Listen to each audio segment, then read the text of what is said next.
Dearly beloved, you have made it to the Dearly Beloved Unpod. This ain't a podcast, y'all. This is an oral storytelling project hosted by me, the Passion Doula, working to help women in femmes remember our badass selves. That's sexually embodied life force. Join us on the 1st and the 15th of every month. Like paychecks, we are a reliable way for you to feel whole, to feel connected, and to feel part of the Dearly Beloved Village. Enjoy.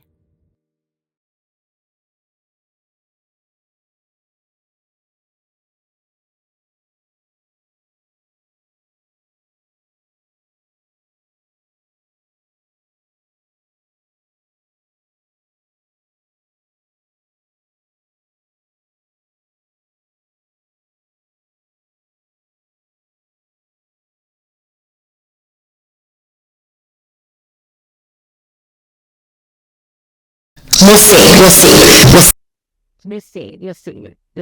I guess. Question number one. That was driving for a sword and was looking towards what it looks like to room. And was Janice humans take to do that vision together. Rachel inspired just for answer person. I feel I think as driving queer community, he looks like this. Actually, I think that, and they just think that helps. We're good. I think that spaces like this where we can have a nice study, and also like to have conversations together and get to spend a bit of time together, not just during install or during events. But I think that this space continues to be, and historically has been a space that is showing a thriving here to it. What? Yeah, was that for my? It's my question. Now, I'll offer it out for you because as someone and so as before I worked so I was over 18 years the movement state so the amount of touchdown continues to come out, right? I want to folks need to be to feel like they're being sure so already can drive, right? I just had my personal experience with both of my hands who had journey off so and she didn't show up for me. Like it was very stairs to get. They wanted me to show that to them, while it was continuously asked by whether it was for financial donations or to show into an event. Like they kept making the services to me, right? And so for me, I want us to be okay not being upset, and feel like we are in a state of community where we can say, "Hey, I'm not okay." A lot of the times, I personally say yes to things because it's just been a part of my DNA makeup just to show up. So to be positive, so keep a smile on my face, even though my heart is breaking, right? And so driving is in that context of being able and comfortable or saying, hey, community, I'm not all right. Can you show that to me? Hell yeah, I need a thing to lay down all on or shoulder. Or just somebody to listen. And glass I can share for you, that's what not you to show up for me. So I think that's what I personally made. But I drew the question into this chat because it's time. Because it's time to digest that question, right? Because here lives differently for everyone. Just like with deletion looks differently for everyone. And so I want to hear from other panelists today that just really like it on because maybe I'm missing something and you reminded me, right? Because in a lot of the spaces, I would like to, if I know that I make it in power, and that there was an organization that we used to call S.E.L.F. Right? Well, first minute it comes, and no matter what, you can come and feel safe, and it was S.E.L.F. And Baez is now that second one for me. Our other organization was that second one for me. And so, I thank you for giving me that because I was like Gemma Julie. When I am struggling, I feel years and see the installation with joy and see peace and see trouble that see it in art. And feels like that. I think I would my better, but yeah, I think being like a trans person and a queer person, I left part of my family because of that, and I had to find community. And I think so me, and it is also being able to make mistakes and for people to give me the space to build because we're all, and beliefs with the building is art. So I think for me, it's like being able to make mistakes and learn something I have to make is help you do it. That was getting race to people as well. I'm saying it's a bit of a question because I'm also guilty of not giving grace. Same way. And so, and the other one is I'm a sad. I didn't know that man spoke and so I want to show grace. We create space to just see. When do we feel comfortable to say, I don't know? And so, I just want to throw it out there. You learn as we talk. Yeah. I'm not stamped. You're the best of fun. I know. No, I think that like you think for like a passion around the idea or like when the offer race, because I think that one of the things that I had of and I'm still learning, I haven't so go out that is recognizing other people's humanity.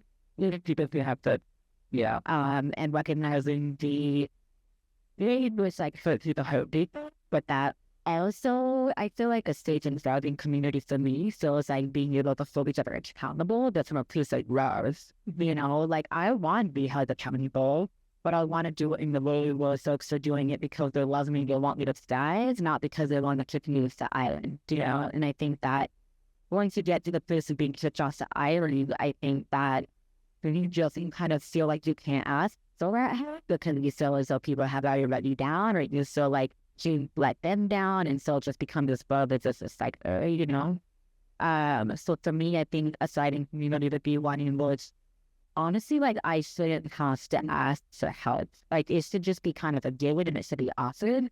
Because like sometimes like I don't know that I need a house.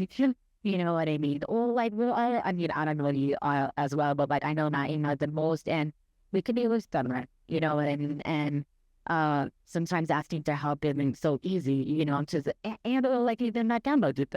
Like if you ask for help and then people don't come through, so like, well, I guess I'm just going to do it on my own, and it just becomes easier to do it on your own.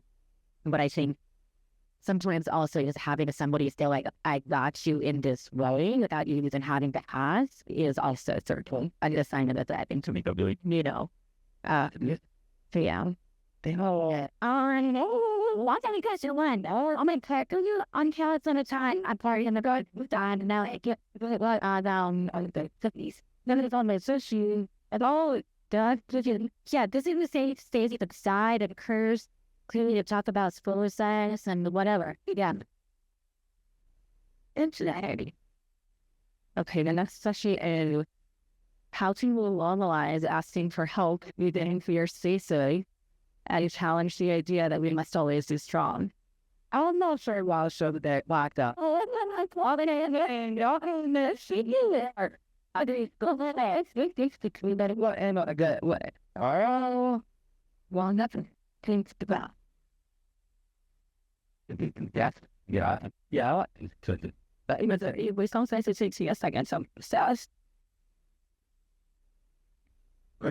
I must be letting no task for all. But I guess to say, I think the main part is like we all live in an age with like all kind of this sounding I feel like. So it's kind of hard to not feel like a classic image sailor because if you don't put that image forward, then it's like people don't. It's good. It was dark, like when you're able to do. So I think it's hard because we would have to break down the image of having to be classic to be able to explore out. Or like I was in harshly, I think especially growing up, because in a Puerto Rican house, I live with like the women that were like really strong, and it's a great house with you, but like oftentimes strong emotion is not part of it. I asked her, so I've been nice, like being cool states, and busy all her seeing a little bit. I'm gore. I totally praise. I think even like the perception of like everything has to be perfect. And also, like you said, Alicia, is that if I do it for myself, then there's only one person that I can be let down by, and that's self. And so it's closer when others let you down. And then that's likely the trust. And so what we should do as a community is rebuild that trust amongst each other, because none of us are perfect. So actually, none of us are perfect. And so it should be okay with allowing people to fall asleep their knees, use my language, papa, and sorry, and that's giving them the grace. And it also allows us to say, now let me help you, let me extend to you. Like, for so long, topic like Rosa work is that you come into the spaces as a letting trusted person, right? Because you are the person that let the extends and all of the inequities that these organizations are focusing on, whether it's HIV, whether it's DNA house, whether it's immigration status, HRT and HOE, being gay, all of the case are doing. And they bring in as a volunteer or a person in the support will give you a slice of pizza token, not if you get any part this part. You say, and you would, because you have no one spoken, but people are very conscious that pizza is that, wow, I love the pizza. It's tough. I used to have that, and I tell this, I'll get back to the story. That I pizza, I'll breathe. I am sorry, I get it in like those, cut like scares. That's even like that. That we navigate community knowing that we're being antagonized by each other, right? And then we become competition to one another. So fancy when having grace, is not something else that is consciously that's being served, right? But we should get to a place of this. Because as we understand like well, the better letting us at the own right. They initially started when there are migrant neighbors and trans Jews. Then they trickled into the Baptist care. But the idea is not to stop at these communities or these two accesses. What it is to go after community as a whole. And so it's a deeper marginalized are those society. Right? And so when we're not offering each other grace or caring for each other, what we see is the division of the vision. The people power, they have nothing. Right? Like, I'm not to be able to, and I'm going to spend a tangent here, because again, this is one of my other questions. So I don't think that you shut up this button. Yeah. And maybe it is something that I needed to, I was up top several panels since 47,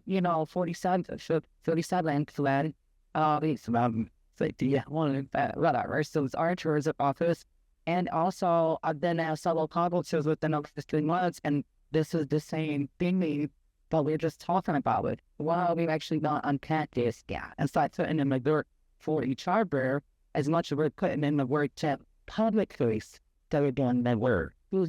Because it's all an the activists, 3 letters will curse this action. Yeah, well, say acting and be an agent, do and start and trying to meet within our community.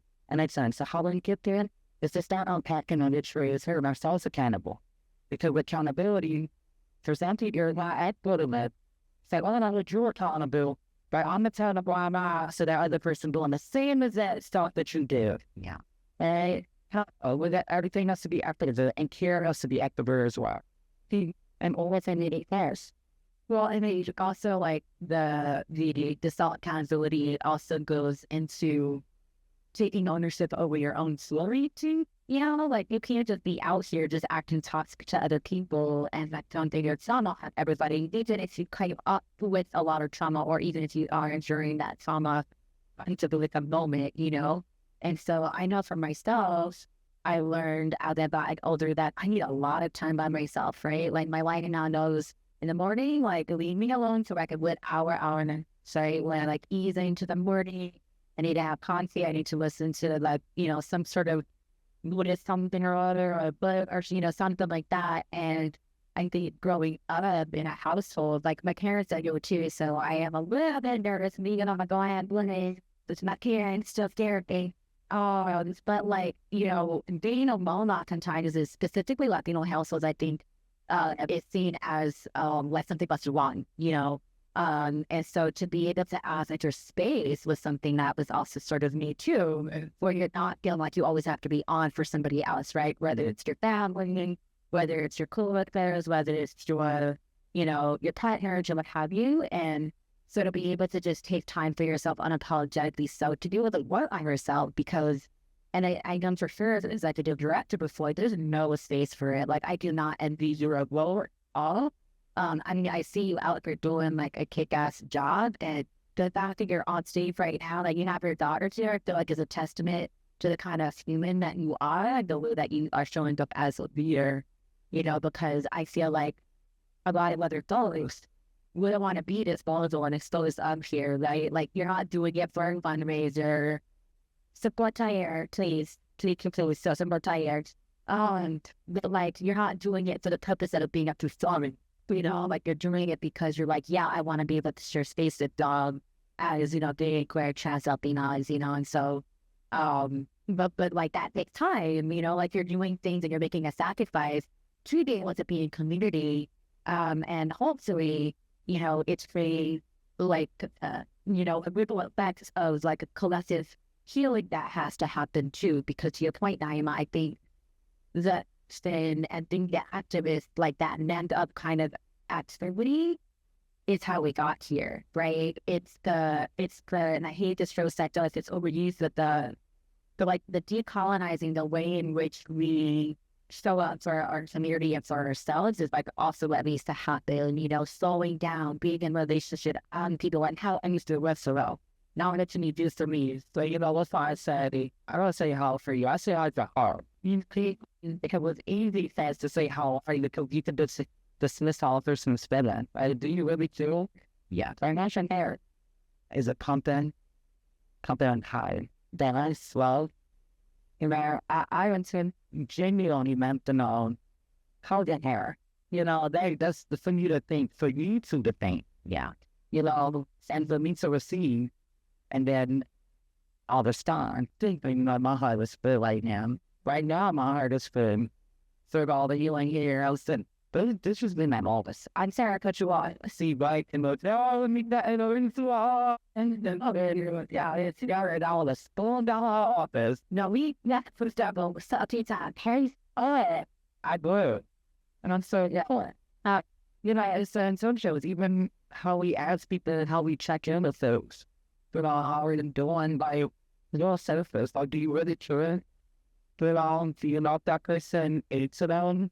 Or to what person I should respond have in their lives?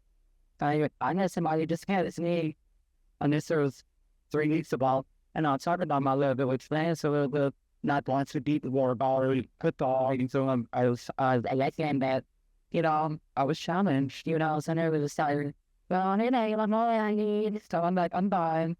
And it just, then I was like, it's just hard balance. So watch them on the inside. But it's terrible. And I'm telling you, I already know I had to lose my mental, my spiritual, I had to lose my all of that became to earth. And I realized that this person really didn't care because when he asked me, it was just them passing by. And I was still working on to sadness, depression, fear. I was the real positive here, and I don't care what you do. The Irans had the cigarette. They won. We got a cigarette. You mean a cigarette? Oh, yeah, there is fun. Yeah, let's not go for this. I'm gonna give me a slice of pizza after this. But I mean, it's hung there. Where we checking in with it, so do you really care in this feature? How are we making those deliverables? How are we connecting the dots? Yeah. So, working with a trust tool, I have to know that you're invested in me as much as I'm invested in you. That's it. That reciprocity. Reciprocity, yeah. I totally agree. And I think that like you were talking about being Lady Dual and how much it is to balance. And I think that when I think about all the events and things that we have at Tayed, I obviously can't like go to every single thing, but I definitely want to be able to be present when I am there. And I think that's a really hard thing to do, to make time and actually be in a relationship and, you know, have, you know, having my daughter here is like kind of that for me. And I think going back to the question of, you know, asking for help, I think that reeling it in that asking for help is not a sign of weakness, but it's actually a sign of strength. And to be able to, I ask Carmen for help all the time, just like, you know, and I think that in the beginning, I felt like, yeah, like maybe that there was some sort of change to that, or that I shouldn't ask for help. If there was something I didn't know, I should be able to figure it out. But that's just not true. Like asking for help is so core to how we can evolve. So, and I want to model that for my daughter. I want to model that for my partner, for, you know, every relationship that I'm in. Now it changed. I like that. Yeah. She did the shake that ball. And they be this split it. We've got to be with that. They ain't right for it. When you said was 6 months here, I mean, oh, I think have the art. Because, you know, what's your birth order and what does it say about you? That's like, that's just okay. It's stupid to use the thing. Well, thanks, Stern. Well, I mean, I'm in a good family, so I moved to my mother and father. I'm the baby. I'm the next mature on that side. And my father, I'm solid with his otherwise. I'm like on the middle. And I'm also the black sleeve or the ugly backfoot. No, she look beautiful backfoot. Yeah. I think I'm the small. And so now they're saying that it's the bench to eat me on. I mean, no. So for me, I'm a firstborn Latina daughter. And remember Encanto, when Encanto came out like a few years ago? I remember Luisa, the oldest daughter. I really related to her. Like, I loved her song. It was like all of that sort of, you know, I think came out. And yeah, I think just feeling like the responsible one, feeling like, you know, having to like have all the answers, keep it going. So I think that firstborns have a particular thing about them. Yeah, I agree. I also am the firstborn girl in a Latino family, and just to put it out there, and I'm just gonna go deep because whatever. But it's a loaded question right now because I actually have a pretty unusually quiet relationship right now with both of my siblings. So for my brother, I haven't actually spoken to him for a while. And my sister, for some reason, we're not talking now either. And I think that as the oldest, there's a level of responsibility that I feel like I bear to keep the family intact. And it kind of goes back to the part around asking for help in a way too, because I feel like, and again, I don't know how much of this is like my shit, how much of it is other people's stuff, or how much of it is a combo, right? But like, there's an assumption, I think sometimes, that I'm supposed to not be the one who needs them, but I do, right? Like as the oldest, even though I'm the oldest, I'm the only one who never moved away. My whole family is Colorado, but I need my family. I need my family, my brother, my sister specifically. And so being the oldest and being able to reach out to them and say like, where are you? You know, start getting emotions is a lot. It's a lot. So that's why, yeah, this bag is some bullshit because I'm not here. But I'm really glad that we're going here, you know, because I think that for me, even the idea of crying publicly, you know, was like, oh my God, I have to say sorry. I would honestly sorry to my therapist. I'm so sorry I'm crying. Like, are you kidding me? Like, that's exactly what this is for, right? Being an executive director or being like in a public eye of any kind of sort, you know, like there's an expectation that you have your shit together. And then the pressure that we put on ourselves, maybe as women, maybe as Latinas, I'm not sure, to have it together because of what it looks like if you don't, right? And I think part of it, if I'm kind of peeling the onion back a little bit, you know, is holding it together because you're afraid of falling all the way apart, you know, like you have to keep it together. Like where's the end, you know, like if you peel away the onion, like what's left, you know? So I think that there's a fear there, I think, of falling too much apart too. And then sprinkle onto that perimenopause, which is super fun, y'all. And so just as a plug, I think I have the book up here somewhere. I had a chance to get in the community with some folks who are talking about gender perimenopause because, you know, I feel like I was robbed as a woman growing up and being taught anything about perimenopause. And then on top of that, it's very like woman-centered, cis woman-centered.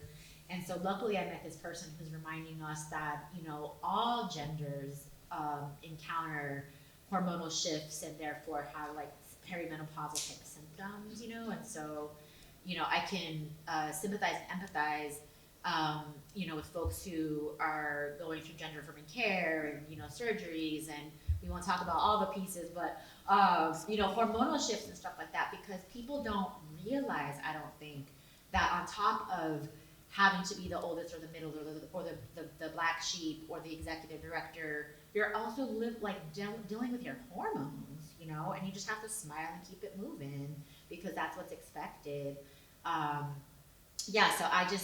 So I feel really, again, just grateful to be able to share this space with y'all, even though, like, as a cis woman, like, we have just so much in common, right? And I feel like I could just talk to y'all, like, forever, so, yeah, thank you. 3 minutes, my ass. Oh, it's time for It's time. me. I forgot to Yeah. mention this most important part, y'all. The reason I also love that purse is because of Morris Day and the time. So for anybody who loves Prince like that, Morris Day. I'm just trying to dig while Alicia talks. Go ahead. All right, let's see. Oh, Is it a wild one? wow. Oh. X anything. Okay, now So let's this just is say- the shift Oh Lord. in the conversation. Oh my Lord. What? I'm just scared. What? Don't be scared. Actually, I think it's a great way because we can talk about like trauma, pain, but there's joy as well in community. It's joy in being queer. It's joy in being a queer Latina, Afro Latina. It's joy in our existence, right? And so, if I ask me anything, and I'm gonna actually pun it to you, Erikka. All right. I know she's the ED here. I gotta be so. Coming into your truth, no matter what that truth is. Let's just because I don't want to call anybody shit out. But coming into your truth, how liberating was it for you, and also maybe I should say, in what ways were you struggling, and when was the pivotal moment where you was like, I'm gonna pivot from the struggle to joy?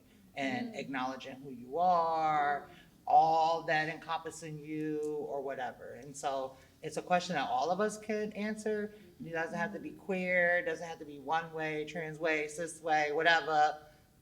Just answer it. And we only got 3 minutes?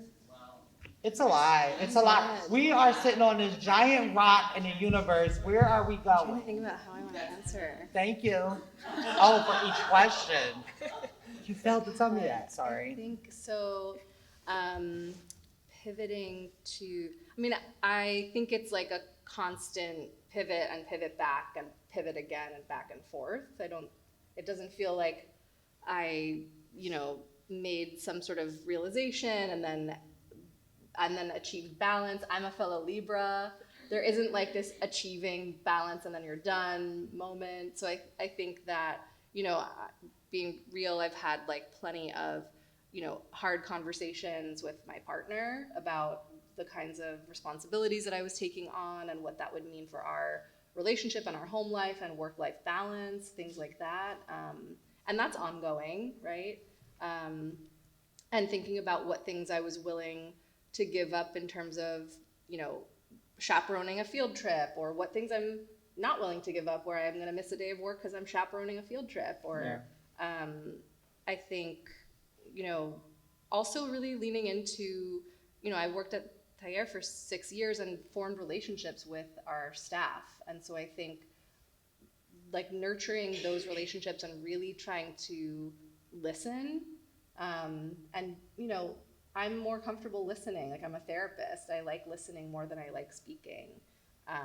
So I think that's been a learning process. I have to, I have to use my voice. I have to go and speak and share Taller with the world and make sure that people know about us. And so I think it's just like a constant pivoting. But I do think that it's also, I really appreciated the grounding exercise that we started with, because I think that it's really easy to get disembodied in this work and go, stay in my office and forget to eat and forget I have a body. And so I think that that's another thing that has helped me connect to joy again, is like walking around the block, like going and getting some pastelillos, being in community, taking walks with my staff, doing things where I feel, like I'm not just in one sort of stuck space. Yeah. And when you do that, it's really fun. Yeah. Like, it really is like, the moment that I know I need to stop doing this is the moment that it stops being fun, I think. I love that you said that you're a therapist because you're a good listener, because that's exactly why I'm not a therapist, because I'm not a good listener. I'm a talker, but yes, thank you for that. So I'm going to listen right now and hear what are y'all talking about with how do you get into joy? But Erikka, I mean, I love a work environment where it is about, yes, the people in which we serve, but also we are the people too. And so having work environments like that increases quality of life for our people on both the faculty side or administrative side and service provision side. So thank you for continuing to do that. Because I once had a boss that would take us out in the community and we'd just go sightseeing, or we'll do Halloween things, stuff that was fun, right? And that increased our morality inside the workplace. And I think for me, for the pivot, well, I'm 42 years old. I'm a trans woman. For me, my journey of, my bloom has been very much complete, right? I've had bottom surgery. And so I think for me, it was, and I've been going through a life of like identity crisis, right? Because it was told to me before I knew who I liked, what I liked, right? Because as growing up, assigned male at birth, growing up in a home with a lot of toxic masculinity, you're labeled like faggots and gays, and excuse the language here, but that's what they used to call me, right? That's what they, and so when I was asking like, well, what is that? And it was, oh, you like boys. And I was like, I don't know what I like. I know I like Barbies, and I know I like the pickup trucks too. I love motorcycles, but I also like cooking, right? I love cleaning, but I also like the jungle gym, right? It was the pivot of sexual liberation when I explored who I was and who my partners was and what anatomies they had, right? And so I was like, hell, I'm in this joint. You had to give me you had to give me a box for me to realize what I love in the world. Dang, I should have did it before, but just a joy. But it was very liberating, right? That I can explore who I am as a person, comfortable in the skin that I'm in, with all of the parts that I know I feel like I should have been born with, that I had to go through surgeries to get. However, now I'm fucking sexually liberated, right? I'm body liberated. I mean, I got a little extra pounds. That's what the pizzas will do. But my friends, they love it, and I love the exploration of sex and of identity, of partners. I'm single, and so I get to explore. I'm safe, and I explore, right? And there's like no more stigma or boxes that I'm allowing myself to be put in because I'm a trans person or a trans woman, right? That somebody has already casted me in. They threw me in the box. I was like, this is what you're gonna like, this is who you're gonna be, this is what you're gonna die from. And I'm like, bitch, I'm 42 years old and I like men, but my men don't have that. Yeah. But it's good though. I'm just saying, it's good. Hi, Sappho. But and so that was for me a pivot of liberation, is like to get out of these boxes that was conformed for me to address who I am as a person and love and express and enjoy and then explore people of the world, no matter what your gender is. Excuse me. God damn it. I think for me it was definitely when I decided to accept myself and go to therapy and like break down why I was having so much anxiety my whole life and feeling so like down, and it was because I was allowing the expectations of other people to be the reason that I'm making the decisions that I am. And when I decided to like step away from the people that were making me feel that way and live authentically as myself, now the anxiety is not really there. And I'm like, oh wait, so it was really because I was allowing other people to control what was forming instead of me like being the designator of my life. And when I was growing up in Puerto Rico, like I remember my first memory was like a gender like non-conforming person who was in like el caserío that I grew up in, and every time they would walk by, like people would talk about them or like shame them for like what they're wearing or how they're walking. And I think for me, my whole life I was like becoming a shell of myself to be accepted by those around me. And I think when the reason I am where I am today and even creating art was because of one call that I made at 15 to like a ballet school to be like, I want to dance. I've seen these videos on YouTube. I went to ballet school and it like opened my mind up. And ever since, I just make the decisions that feel authentic to me without constantly having to think about what is my family gonna think? What is the people around me gonna think? When it's like, if it's making me happy, why is it wrong? I'm not harming anyone. I'm just existing and creating and trying to give love to those around me. So I love that. And I feel like that like level of like deep knowing, like I feel like that goes beyond just this current lifetime, like I have been really leaning into thinking about ancestors and like where we come from, and kind of feeling frustrated because like we don't really know all that much. Like a lot of us don't really know that much of our history, but just knowing that like this is bigger than any one of us, right? And like all of the ancestors have conspired to like bring us here together today, right?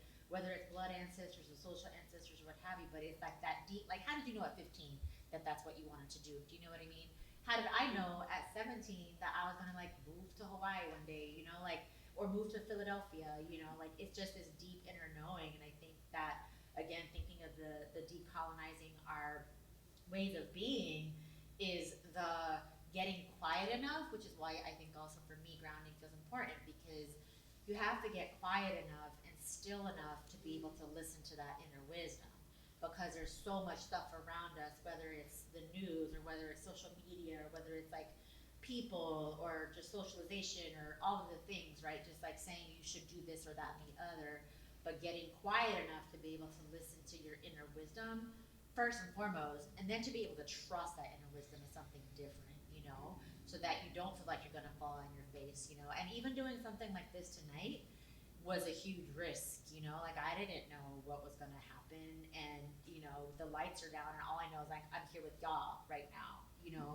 and that feels glorious, and I just feel so honored to be able to share this stage with y'all, like in this, like I said, this sacred space. And so for me, and transitioning quickly, because I don't want to get in trouble for my sister, but I have these joy bags for y'all, because, and I didn't want to choose y'all's color, so you can choose whatever color you want. But kind of transitioning, Naiymah, your question actually fit perfectly with the next part, which is called In My Joy Bag. And so for me, I made a really, and I feel like a lot of us that I've been talking with are similar in that it is hard right now, right? Like sociopolitically, like the world, the fall of empire, like this government, like all the things, you know, and that you have to make an active and on purpose decision to lean into joy and to connect with people who are healing, creating, doing businesses, you know, what have you. Like that is an active choice, right? Like we don't have to be here right now. We could be like angry, yelling at social media or whatever, right? So my question to y'all is, what do you all have in your joy bag? Like what brings you joy? Either not literally, Naiymah, not. We'll talk later, girl. There's no pizza there for you, but like what brings you joy? Either like in this moment, or what do you go to? What do you go to that helps you feel like you can, at the very least, not die, but ultimately like thrive, right? And I'll start with you, Deza. I mean, mine is, I'm not gonna lie, I love to get ready and go to the dance floor and just dance like nobody's watching. Yeah, so I think that's what I do. That's what. Well, we do have a disco ball. Okay, maybe not the moment. But yeah. Erikka? This is so crunchy. I'm an outdoor girl, so I could just go like touch some moss, you know, go for a hike with my partner and our dogs and my kiddo.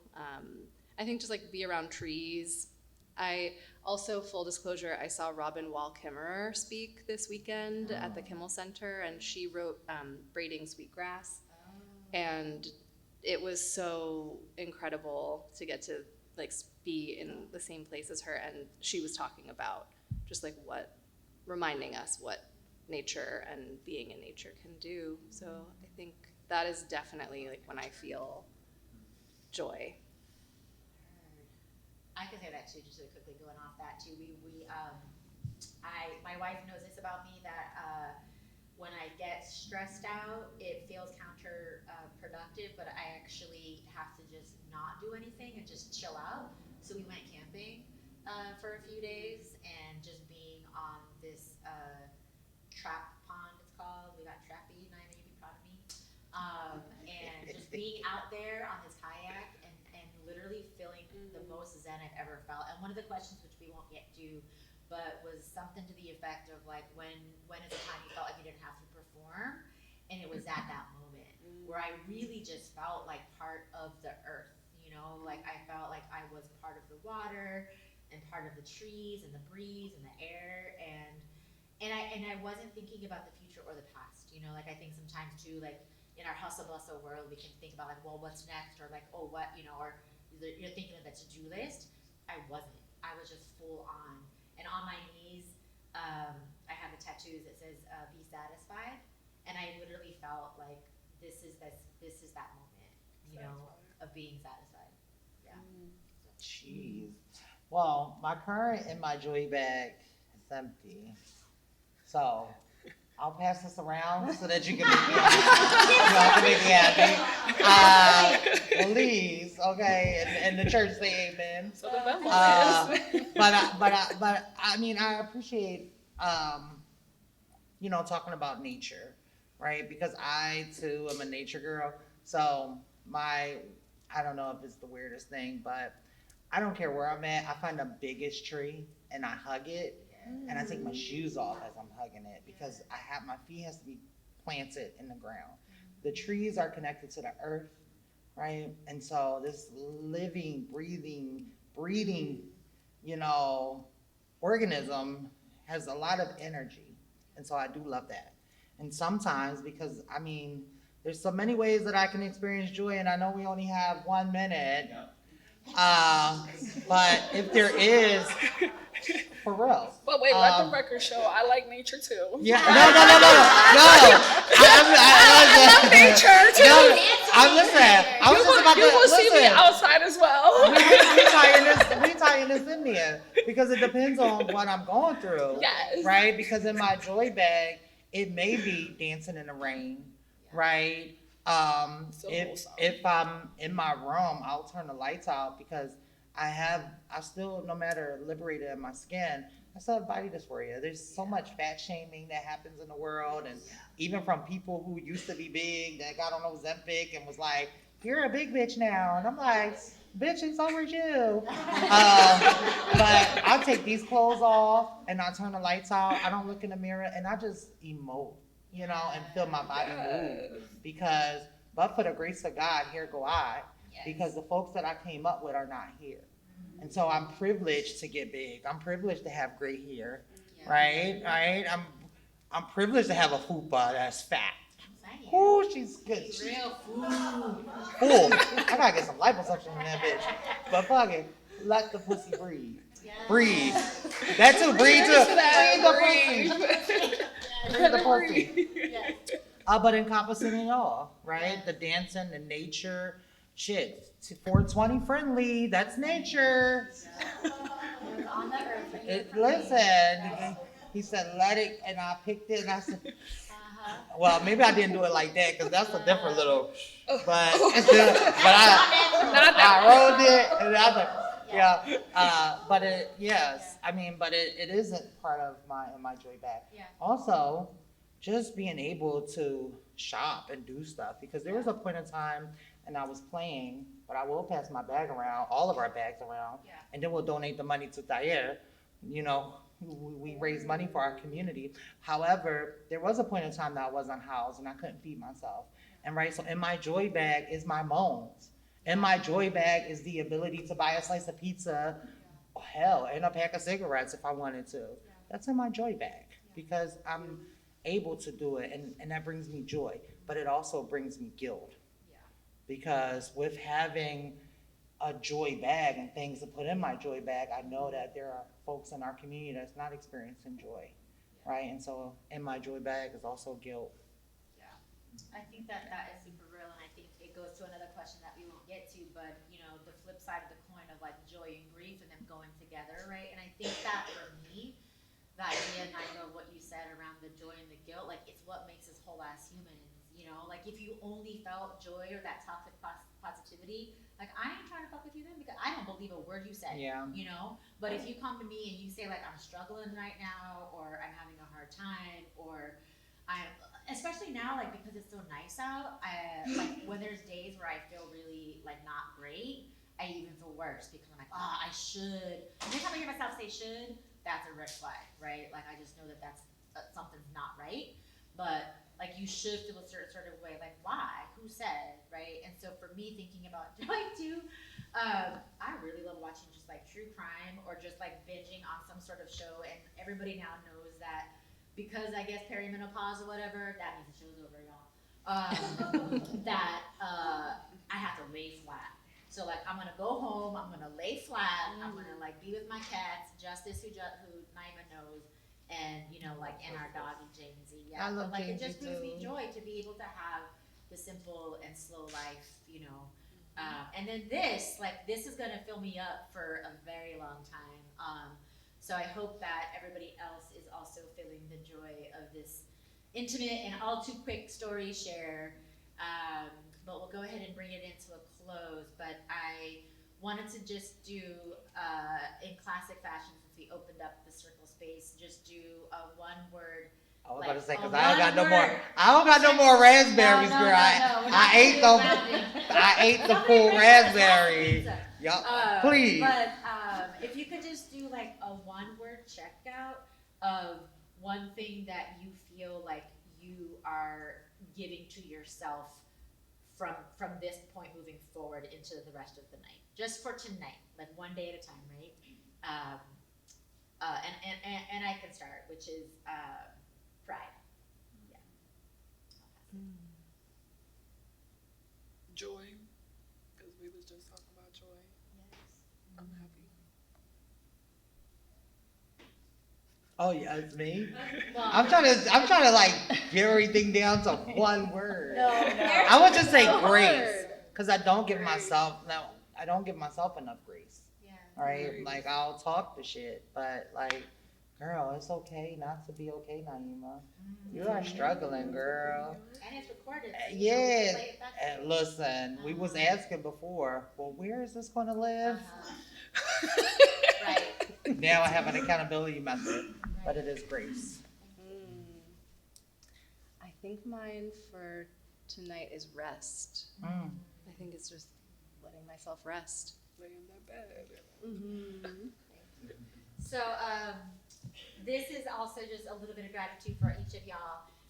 But I also just wanted to thank a few people, the folks who showed up tonight to vent. Hopefully people will come up and still buy your stuff, which is what the whole point of this is for as well. I want to thank the folks who helped me honestly take me off my cliff to think that this is something that should and could happen tonight. So Felipe, Melody, Joe, Eve. My parents who are here from Colorado, go check out their pottery. My mom is like literally digging into some ancestral wisdom there by being able to whip up this pottery. And then also, first and foremost, is my boo, my homie, Megan Hanna, who is in the DJ booth maybe, also the sound guy, also just holds me down every single day, just with being the best human that I possibly know. I also want to give a quick shout out to Philly Cam, specifically because they just endured a significant loss by way of the passing of Gretchen. And so I want to also honor folks who are no longer with us in the physical form. So Gretchen from Philly Cam, owe just a great deal of gratitude for the legacy that she has left. Philly Cam is actually with us tonight as he was recording the show for us tonight. So deep gratitude to them. And then I also just want to lift up that out in the main area there is an altar. And so for folks, if you haven't yet had a chance to stop by, it's just a space to pause and to reflect and to honor folks who are no longer here with us in the physical form. And for a lot of us, it's been a lot of loss. Like we've had a lot of loss. And sometimes that's actually like in the physical form, and sometimes that might be grief for the living still, right? So either way, just honor our grief and let it work through our bodies so that it doesn't calcify in our bodies, right? And then last but not least, please go see Deza's show. It's just right outside Mi Isla Iyo. It really is a treat, and it's only a few more days. And so while you're in this space, treat yourself by going to take advantage of the beauty and the art that Deza has put forth that ends soon. So y'all can catch us for me at passiondoula.com. This podcast or Unpod will also be appearing on YouTube. And then where can folks find you all? Here at Taller. My website, haguedeza.com. What is it? Haguedeza.com. Okay. Just my first name. I'm just saying. Well, I mean, you can just Google me, Naiymah Sanchez, Naiymah Sanchez with a Z. And if you want Insta, all of my platforms are new because I got doxxed and then they were just doing the craziest thing. So just Google me, you'll see my stuff come up, hit the thumbs up, and yeah, let's get connected as community. Yes. Thank y'all. Thanks for being here.